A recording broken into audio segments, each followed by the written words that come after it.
name is April Jennifer Choi, and this is a video request from Paul Doyle. You requested the different parts of a whip and what they do. So we're going to go ahead and start at the base of the whip, and I have a selection here to kind of help you all out. The first thing is the handle. For bull whips, the handle is built into the whip right here. It gives you something to grip.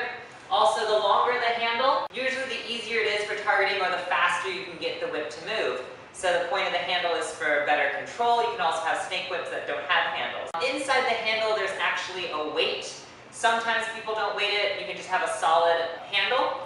So for these two whips, I just kind of want to show you what the weight looks like. So one of these whips has an internal weight and the other whip has an external weight. What the weights in the handle do is just affect kind of where the balance of the whip is. For these types of juggling whips, one of these has an extra bit of weight in the back, the other one does not have any weight. So you can see this one ends up having a center of gravity when held like this, all the way near the nose, while this one has a center of gravity somewhere in the handle when just held like this. When thrown, the center of gravity is going to be out here. The next part of the whip we're going to talk about is this transition.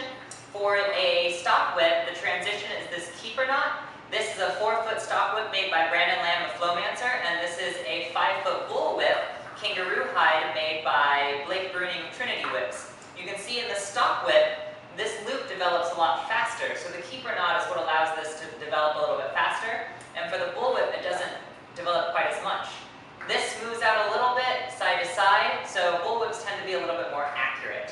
For the thong of the whip, you can have a shot-loaded thong, or you can have an unweighted thong. And what the shot weighting does is just adds mass to the whip, which allows it to move a little bit faster when it gets to the tip, which means you get a little bit more sound. At the end of the thong, you will have this lashing area, just like this.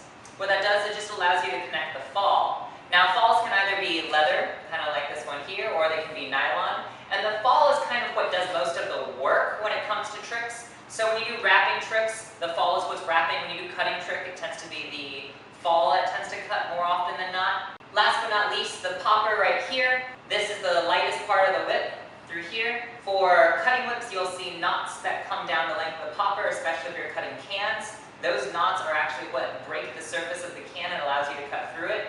And then this bit right here, this fluffy part of the popper, I just call it the fluffy. I don't know if there's an official name to this, but this is actually what creates the cavitation bubble at the end of a crack. So if you don't know, this little thing right here, once it breaks Mach 1 or around it, depending on physics, what happens is there's a cavitation bubble that develops. So you need to have this fairly fluffy, otherwise you won't have that cavitation bubble and you won't have that crack.